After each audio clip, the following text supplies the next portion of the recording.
Hello everyone and welcome to another Skaredcast video. Today, a tactical video in the series of Learn how to play your Warhammer 40,000 missions.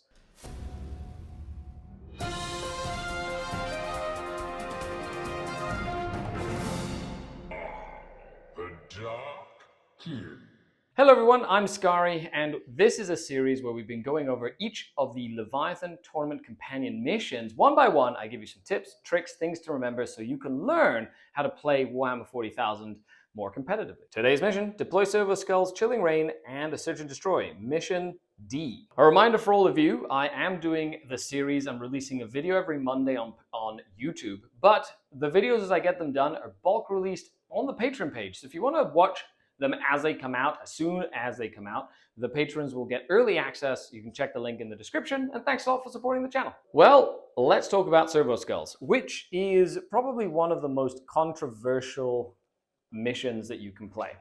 In this deployment, of course, you've got your table quarters. There are 3 servo skulls that you can score primary from, and then your your home objectives, which are only really useful for secondary play if you're using tactical. How do you score points in this mission? You score them by how close these 3 are to your enemy's deployment zone, right? So instantly we can see that these 2 are kind of equidistant, so it takes a little bit of time to get to them. But this one is essentially close to both deployment zones all the time. So in this mission, that middle objective becomes incredibly important. So at the end of every player turn, yours and your opponent's, whoever controls each objective marker gets to move it up to 6 inches in any direction. Starting on turn 2, at the end of each player turn, you will score points for how close they are to your opponent's deployment zone. So if the objective is wholly within 12 inches of the opponent's deployment zone, which is this, so if they're like that, then you will get 2 points. If it's wholly within 6 inches of the enemy deployment zone, you get 5 points. And if it's entirely within your enemy's deployment zone, you get 8 points. Now, because of the updates, they're not cumulative. However, you can score for each individual marker. So you could have one that's wholly within 6 and give you 5, one that's wholly within 12 that gives you 2, and then one that's inside that could give you 8 and or. Maximum, of course, would be 8, 8, and 8, which is a lot of points in a single turn. Now, there is a notion that going first in this mission means that you auto-win it, but statistically speaking, it's actually about the same win rate going first or going second. Now, one of the biggest things that you just have to note is you have to not only, like if you go first, moving up and then pushing the objectives towards your opponent's deployment zone is important, but you don't just have to think about getting them close. You have to double move them sometimes, like try and put so much on one that you can move it and then move it in your opponent's turn as well and kind of double force a move.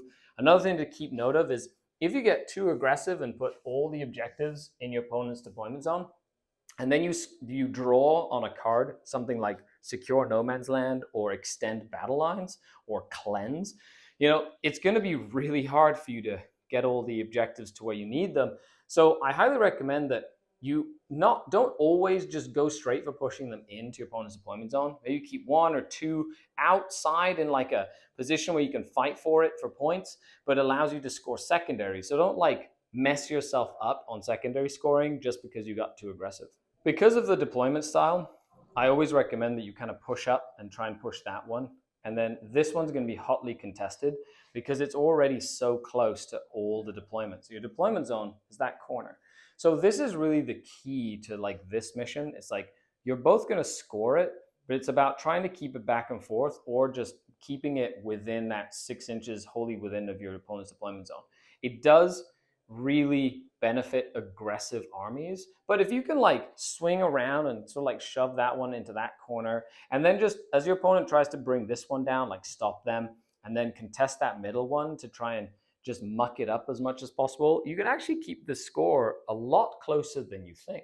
There you go, deploy servo skulls. One of the most interesting missions ever. Just have to really keep track of like trying to push the objectives forward and not getting sidetracked by the noise online about how bad this mission is. Yeah, it's not balanced, but if you play it enough times, you will learn how to use the mission to be able to score effectively. Well, I hope you enjoyed this little mission. Of course, check the playlist for all the other missions if you're just watching this one, and leave me a comment. Let me know what you liked, what you didn't like, what you think about the mission itself, and if there's any cool tips or tricks that you have learned while playing this mission. Thanks a lot for watching, everybody. I've been Skari, your grateful host. A huge shout out to the channel Patreons, without whom none of this is possible. So thank you so much. If you'd like to support the channel, link is in the description below for a bonus Discord, bonus videos every single week, and League on TTS, Crusade, a whole bunch of stuff. The Dark Kin. Bye, everybody.